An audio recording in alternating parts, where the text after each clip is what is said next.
Ilang oras ang nakalipas, inatake ng mga unggoy sina Songwoo at ang kanyang partido. Inactivate ni Jisoo-yun ang kanyang Ghost Sense skill, at ang damage ng kanyang blade ay tumaas ng proportional sa kanyang agility stats. Kapag na-activate na niya ang skill na ito, sa pamamagitan ng Ghost Sense, mas nalalaman ng user ang presensya sa paligid niya. Sa tulong ng Ghost Sense, mararamdaman ni Jisoo-yun ang lokasyon ng bawat unggoy. Naramdaman pa niya ang tunog ng pagkalampang ng bakal ng susi. Mabilis niyang ipinaalam kina Hanho at Songwoo ang lokasyon ng susi. Masyadong madilim ang paligid nila, at kailangan ni Hanho ng tulong sa paghahanap ng susi. Dagdag pa, ang mga unggoy ay nasa itaas nila, kaya mahirap ibaba ang susi sa lupa. Upang mapababa ang mga unggoy, inactivate ni Songwoo ang Poison Cloud skill. Hindi nagtagal, naging makapal ang mga ulap, at nagsimulang umulan. Lahat ng ulap ay nakatutok sa isang maliit na lugar, kaya ang ulan ay masyadong malakas. Ang tubig ay pumapatak mula sa mga puno ng mas mabilis, na nagpapahirap sa mga mandrill monkey na hawakan ang mga sanga. Maliban rin kung ang mga unggoy ay may poison resistance din, ang kanilang tanging pagpipilian ay bumaba at labanan si Songwoo at ang kanyang partido ng direkta. Ngunit bago pa bumaba ang mga unggoy sa lupa, nahuli na sila ng mga skeleton ghoul ni Songwoo. Sinimulan ng mga skeleton ghouls ang pag-atake sa mga nagulat na unggoy. Di nagtagal, ang iba pang mga unggoy ay nakipagtulungan at inatake din ang mga ghouls at itinapon ang mga ito sa mga puno. Ipinatawag ni Songwoo ang Death Knight na si Min Sook para harapin ang iba pang mandrill monkey. Ginamit ng Death Knight ang kanyang skill na Chains of the Abyss para makagawa ng maraming spiritual chain. Nagawa ng mga kadena na igapos ang mga unggoy at hilahin sila pababa mula sa mga puno. Kahit anong pilit ng mga unggoy na pigilan, napakalakas ng pagkakapit ng mga kadena. Nang malapit na ang mga unggoy sa lupa, sinimulan ni Jisoo-yun ang pag-slash sa kanila na parang chinuk-chop lang, at nakakuha siya ng 135,540 ginto para sa isang mandrill monkey. Ang Death Knight at ang iba pang mga skeleton ay nasa likod lamang, habang sila ay sabik na nakikilahok sa paglipol sa mga mandrill. Ang natitirang mga mandrill ay nawalan na ng gana na lumaban, at nagsimula silang umakyat patungo sa mga poison cloud sa halip na tagterin sila. Sinabi ni Hanho na ang mga unggoy ay nasa taning ng buhay nila sa itaas dahil sa poison cloud, habang may tiyak na kamatayan din na naghihintay sa kanila sa ibaba. Ipinatawag ni Songwoo ang kanyang mga skeleton bird upang harapin ang mga mandrill. Bitbit ng mga ibon ang mga bangkay ng mga mandrill na kinuha nila sa lupa. Ginamit ni Songwoo ang corpse explosion sa mga bangkay nang makalapit ang mga skeleton bird sa mga mandrill. Karamihan sa mga unggoy ay namatay dahil sa pagsabog, habang ang ilan sa kanila ay nasuffocate sa Breath of the Abyss. Ang mga mandrill ay nahulog sa lupa na parang mga langaw, at ngayon ay tila ang buong lugar na ito ay teritoryo ni Songwoo. Kinukot siya ni Hanho si Songwoo sa pagsasabing taglay niya ang pinakamalakas na aura, na halos mabugbog si Songwoo hanggang mamatay. Mabilis na inactivate ni Hanho ang kanyang Usher form. Pagkatapos ay pinaulanan niya ng mga dagger ang mga nahuhulog na mandrill. Pagkatapos ma-hype mula sa mga pagpatay, ginamit ni Hanho ang kanyang Gatling dagger na skill upang lipolan ang natitirang bilang ng mga mandrill. Kasabay nito, nakita ni Jisoo-yun ang mandrill na may susi. Pagkatapos ay pinatay niya ito sa isang sword sweep attack habang kinukuha ang susi sa pag-atake. Ang mga kadena sa paligid ng susi ay biglang nawala, at nagsimula itong lumutang sa hangin. Ang susi ay nagsimulang gumalaw sa sarili nito, parang sinusubukang gabayan sila sa susunod na lugar. Sinundan ni Songwoo at ng kanyang partido ang susi sa susunod na lugar. Ang lugar na ito ay medyo maliwanag kumpara sa unang lugar, at maging ang mga lumot ay naglalabas ng sarili nitong liwanag. May lumalabas na bagong notification para sa Stage 2. Sa yugtong ito, kailangan nilang masecure ang poison immunity. Ang yugtong ito ay isang lugar na sakop ng poison fog. Ang mga manlalaro ay maaaring makalipat sa susunod na yugto pagkatapos makahuli ng 100 makamandag na higanting wasp sa lugar at makuha ang poison immunity buff. Pagkaraan ng ilang minuto, may nakita silang mga higanting putakti. Sinabi ni Hanho na parang mga drone sila, habang sinasabi ni Jisoo-yun na hindi sila makatutuhanan dahil sa napakalaki nila.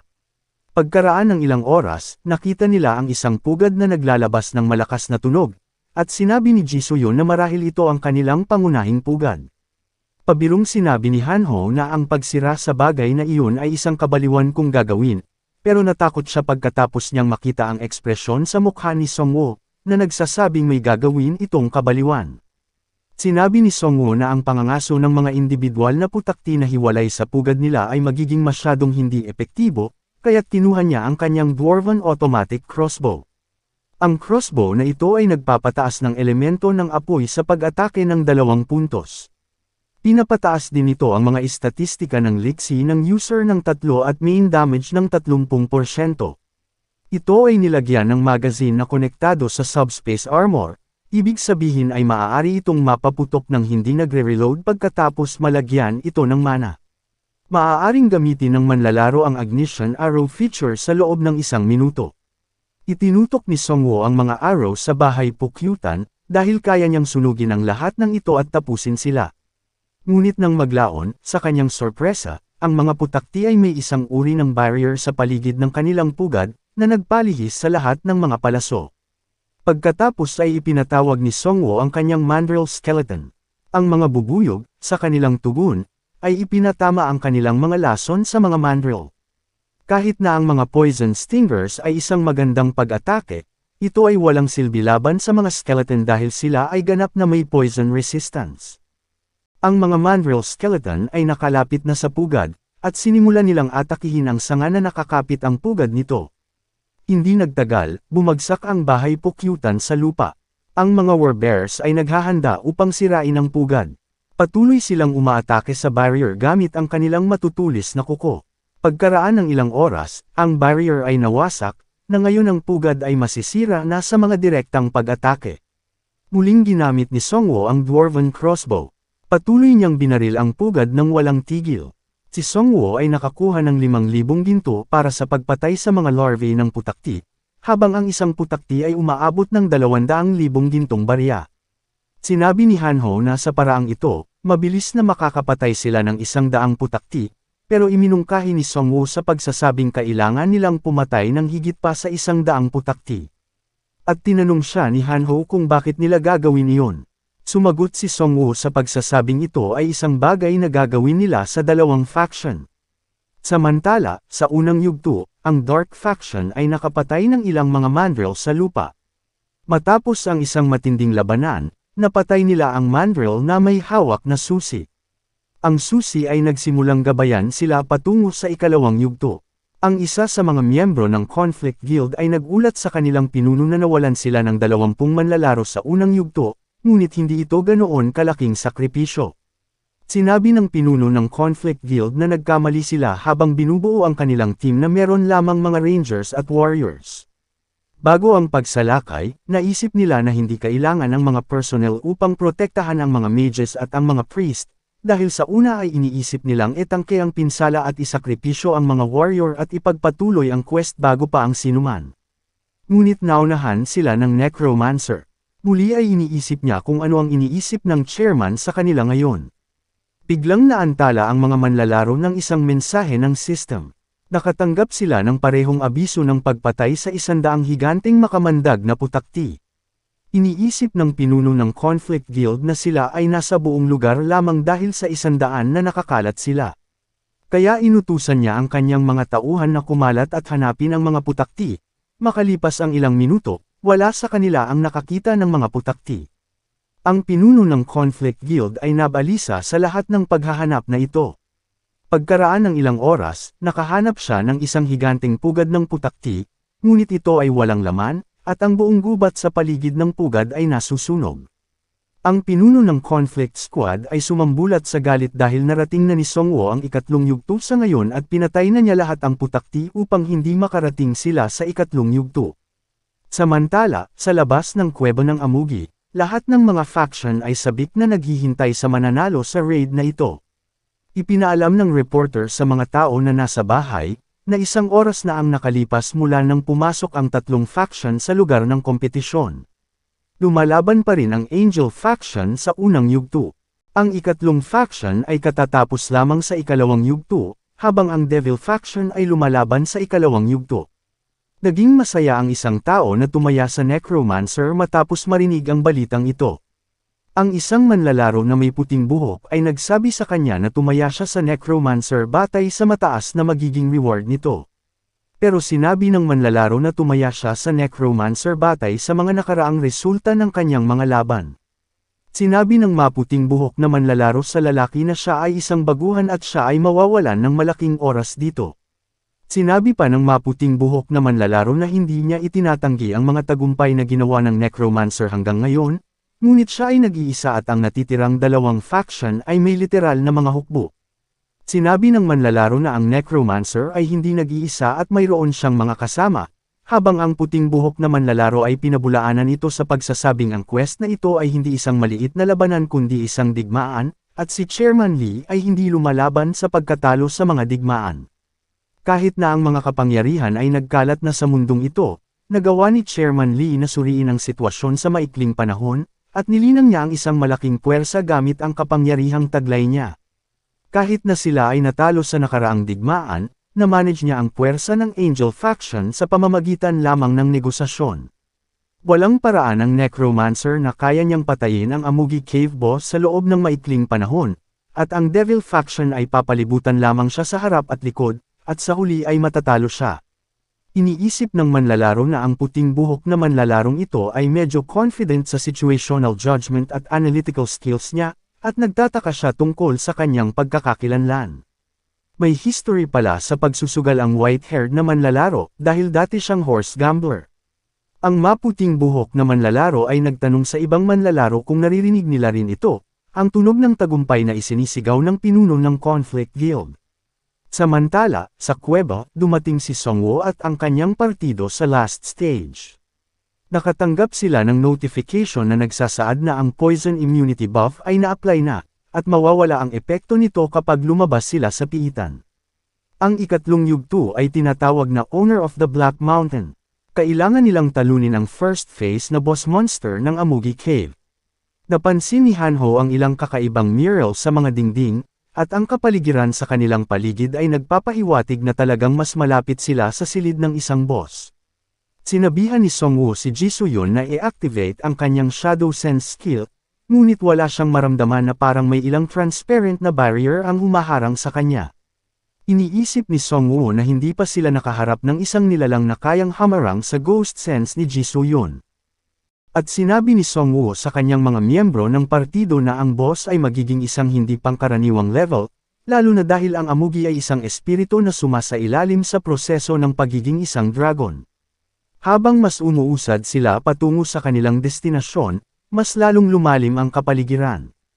Nararamdaman nila ang isang bagay na talagang kakaiba, na para silang nasa mainit na tubig.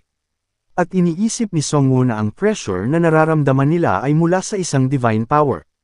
Inutusan ni Songwoo ang kanyang mga skeleton na sirain ang pangunahing pinto. Sa sinabing iyon, nakarating na sila sa silid ng boss. Ilang segundo lang ay may namataan silang malaahas na nilalang. Ang nilalang na ito ang pinagmula ng divine sensation na kanilang nararamdaman. Sa wakas, ang boss monster phase 1, si Amugi, ay lumitaw sa harap nila. Mayroon itong napakalaki na sukat. Ang aura at kalmadong matitigas na kaliskis nito ay nagpapahiwatig na ang nilalang na ito ay hindi lamang may sukat at lakas, kundi pati na rin ang bilis at liksi. Nakipag-usap si Amugi kay Songwoo at sa kanyang partido, sinasabi sa kanila na siya ang may-ari ng lupaing ito.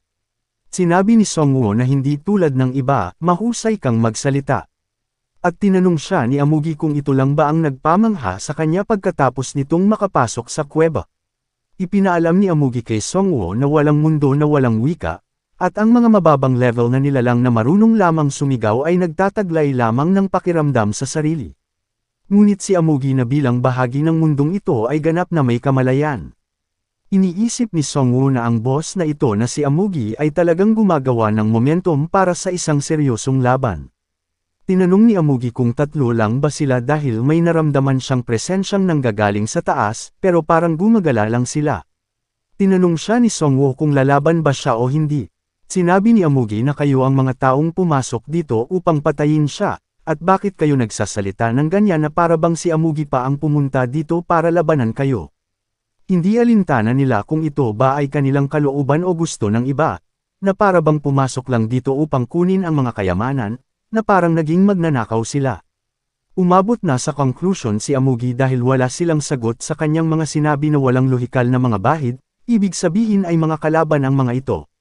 Naghanda si Amugi upang salakayin sila, at sinabi niya sa kanila na kailangan nilang panagutin ang kanilang mga aksyon. Iniisip ni Songwoo na ang lahat ng pag-uusap na ito ay dapat na isang cutscene bago ang labanan ng boss, at sinabi niya sa kanyang partido na maghanda. Isinaaktibo ni Amugi ang kanyang skill na tinatawag na Fan Fire, na gumagawa ng mga higanteng white fireball. Sigurado na ngayon si Songwoo na ginagamit ng Amugi boss na ito ang kanyang utak para lumaban din, at sinabihan niya ang kanyang mga skeleton at miyembro ng partido na umatake sa gilid. Ang apoy ay napakalakas, at sinisira nito ang anumang bagay na dinadaanan nito. Ang Fan Fire ay hindi isang simpleng pag-atake, dahil ito ay humahabol patungo sa mga kalabang manlalaro. Mabilis na tumalon si Songwoo at ang kanyang mga miyembro ng partido upang iwasan ang Fan Fire. Ginamit ni Songwoo ang Grim Reaper's Scythe, at ang time limit nito ay 1 oras. Nakuha ni Songwoo ang mga kapangyarihan ng isang leech, tumaas ng 50 ang kanyang maximum skeleton count, at lahat ng stats niya ay tumaas ng 10 puntos. Ngayon ay maaari na niyang buhayin ang mga kalapit na undead corpse ng walang limitasyon habang pinapanatili ang maximum na bilang ng mga skeleton. Sinabi ni Amugi na si Songwoo ay isang taong may masamang kapangyarihan. Sinabihan siya ni Songwoo na maghintay at panoorin ang kanyang tunay na masamang divine power. Pansamantalang nakuha ni Songwoo ang kapangyarihan ng Diyos ng kamatayan na si Anubis.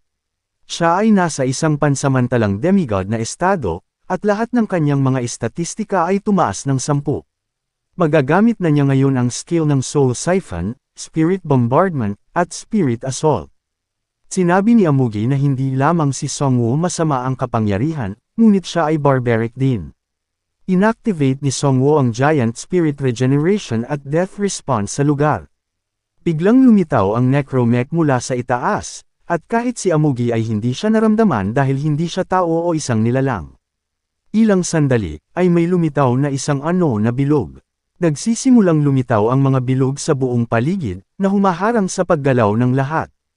Hindi sigurado si Songwoo kung ano ang magagawa ng mga spell na ito at kung paano niya mapipigilan ang kanyang mga skeleton.